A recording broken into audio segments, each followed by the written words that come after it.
Baik, kali ini melanjutkan tutorial Python yang ketiga ya. Ini video yang ketiga. Mungkin kita akan sedikit menjelaskan terkait dengan dasar-dasar Python. Oke, sebelumnya kita coba bikin folder latihan. Mungkin kita pakai folder latihan yang kemarin, latihan 1.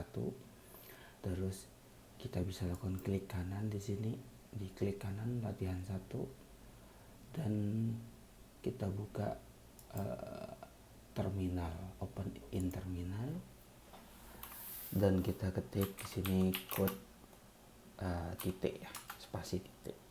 Tujuannya adalah untuk membuka Visual Code script di latihan 1 sebagai workspace-nya. Baik, sekarang mungkin saya akan hapus ini ya, contoh yang kemarin saya hapus dulu. Saya akan memberikan dua hal di dalam Python ini mungkin yang akan digunakan di dalam pembelajaran ini. Maksudnya dua hal ini adalah dua tipe file ya. File yang pertama adalah file yang misalkan latihan1.py. Nah, file ini nantinya akan digunakan untuk merunning ketika kita membuat satu full project dari sebuah Python script ya, kita mau running keseluruhan, maka nantinya kita akan gunakan ini. Dan mungkin ini nanti akan digunakan di belakang ya. Jadi saat ini kita tidak menggunakan file ini karena tahapannya masih tahap pembelajaran, bukan tahap pembuatan project Python ya. Oke, jadi yang file yang akan kita gunakan adalah namanya latihan, sama kita buat latihan 1 di sini ya, latihan 1, tapi ekstensinya adalah ipynb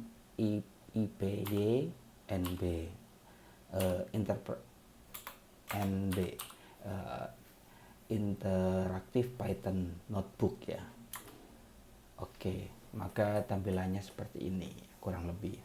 Berbeda dengan yang sebelumnya yang dia seperti script Python saja, membuat script untuk script seperti pada umumnya kita membuat script di bahasa pemrograman yang lain ya.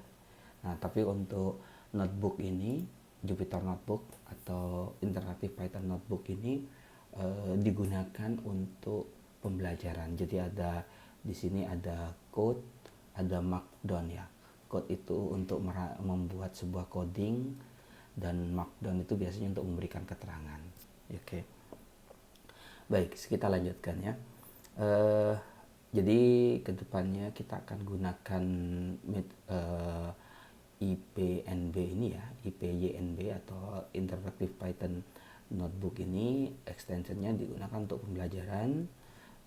Setelah pembelajaran seluruh topiknya selesai, baru kita akan step by step kalau kita bikin project kecil itu seperti apa ya. Oke, hari ini kita akan fokus pada penjelasan awal di Python ya. Ada dasar-dasar Python yang perlu dipahami. Yang mungkin yang perlu kita pahami terlebih dahulu adalah di dalam Python itu ada namanya variabel. Nah, kita kasih keterangan ini, variabel. Variabel itu kalau didefinisikan biasanya adalah wadah atau tempat suatu nilai, atau nilai, atau tempat suatu nilai, atau tempat menyimpan data.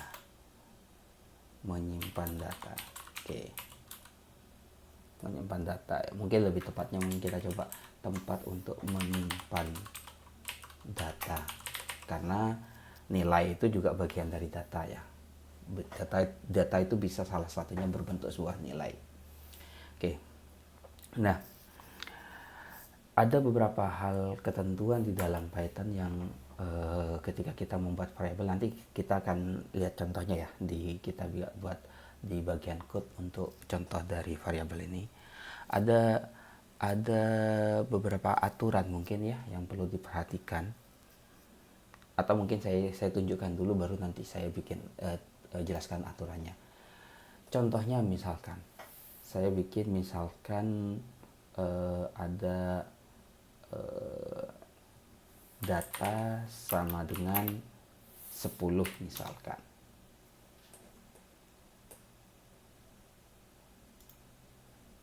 Oke, maaf, ini kita coba run dulu.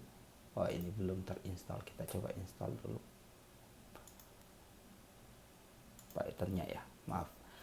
Di sini bagi yang awal pertama kali diinstal, biasanya Python-nya belum muncul ya di sini ya. Maka kita, atau Jupyter-nya belum muncul. Maka kita bisa di sini install. Oke, low di sini. Bisa ngikutin petunjuk seperti ini ya. Jadi ini awal-awal karena kemarin kita baru install pertama kali ya. Jadi yang baru kita install di situ di dalam Visual Code-nya itu baru Python ya. Baru Python-nya, belum Jupyter-nya. Tadi setelah kita coba run, tadi kan masih plain text ya. Plain text, sekarang sudah bisa di run di sini. Nah, ini akan muncul seperti ini.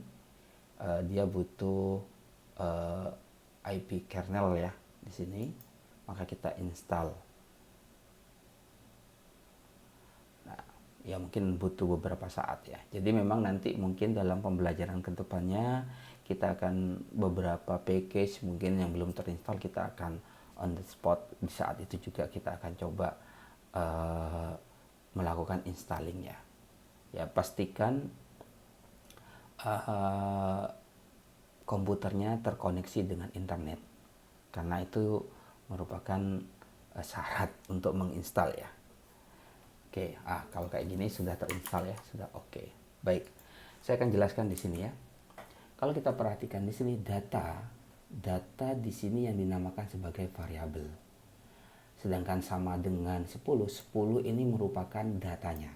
Oke, mungkin saya kasih nama lain ya, jangan data, mungkin katakanlah yang sering kita gunakan X misalkan. X merupakan variabel dalam Python, sama dengan itu menunjukkan ya sama dengan ya, dan intinya mengidentikan kepada apa gitu ya. Dan 10 ini merupakan datanya, data yang memiliki nilai 10. Kalau misalkan kita kasih contoh yang lain, Y sama dengan misalkan 12,5, maka Y-nya di sini adalah 12, Y-nya adalah Y di sini sebagai variabel dengan nama Y ya, dan sama nilainya di situ atau datanya di situ adalah 12,5 dan seterusnya. Dan tidak hanya angka di sini ya, tidak hanya angka, bisa misalkan Z sama dengan sebuah string. Nanti kita akan jelaskan data type-nya, tapi salah satunya string itu .2 ya. Misalkan A, B, C, D, E, F, G misalkan seperti itu. Ini nggak masalah. Artinya Z itu memiliki data A, B, C, F, D. A, B, C, D, F, G seperti itu. Oke, ini adalah terkait dengan variabel. Saya akan jelaskan aturan dalam variabel di dalam Python ya. Aturan yang pertama adalah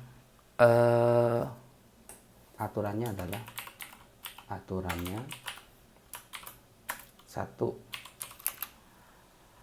harus dimulai dengan huruf ya, dengan huruf atau underscore ya. Jadi harus dimulai dengan huruf atau underscore. Dan juga tidak boleh, nomor 2 ya mungkin ya, 2, tidak boleh menggunakan dimulai dengan angka, dan tidak boleh ada spasi.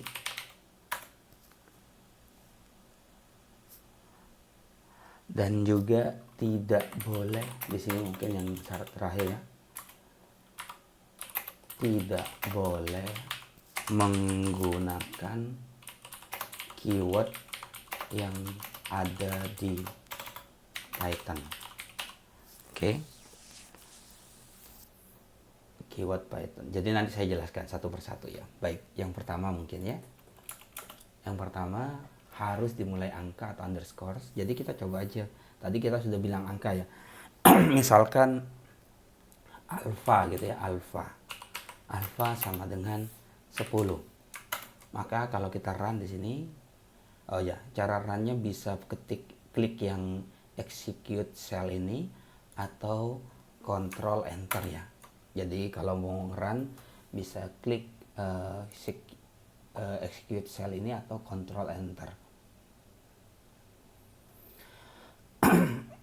Control enter. Maaf. Oke, alpha di sini ketika ada keterangannya dia tidak error ya di sini ya. Ketika tidak ada keterangan error berarti aman di sini. Ketika ada checklist hijau artinya aman. Berarti kalau kita pakai underscore alpha sama dengan 10 misalkan, ternyata masih aman ya. Sekarang kalau kita misalkan kita tes ya, 4 alpha ya, misalkan sama dengan 10, kira-kira bagaimana? Nah, di situ dibilang invalid decimal literal. Sebenarnya pada prinsipnya dia tidak bisa digunakan sebagai variabel. Oke. Baik, kita kasih keterangan di sini ya. Kasih keterangan pakai pagar tanda hashtag. Tanda hashtag artinya si baris tersebut tidak di running di dalam script Python. Kalau kita run sini aman ya. Kita kasih keterangan tidak error gitu aja, error gitu. Kita kasih keterangan. Yang ketiga, misalkan kita bikin di sini tidak boleh ada spasi. Maka kalau kita coba alpha spasi beta misalkan sama dengan 10, maka hasilnya juga sama, invalid ya. Nah, sekarang bagaimana kalau kita punya variabel lebih dari 2 suku kata? Kan gitu.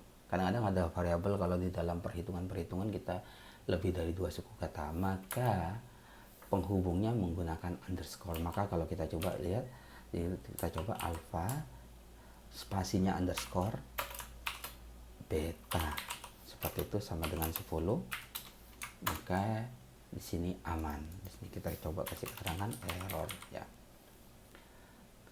Terus yang terakhir di sini tidak boleh menggunakan tidak boleh menggunakan keyword di dalam Python.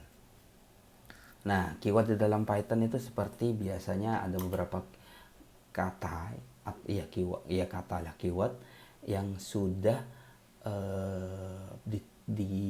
istilahnya sudah diambil sama Python, sudah menjadi sesuatu yang tidak bisa dipakai sama orang untuk dijadikan variabel. Saya kasih contoh, if ini adalah satu keyword. Kalau saya bilang if sama dengan 10, maka dia juga invalid.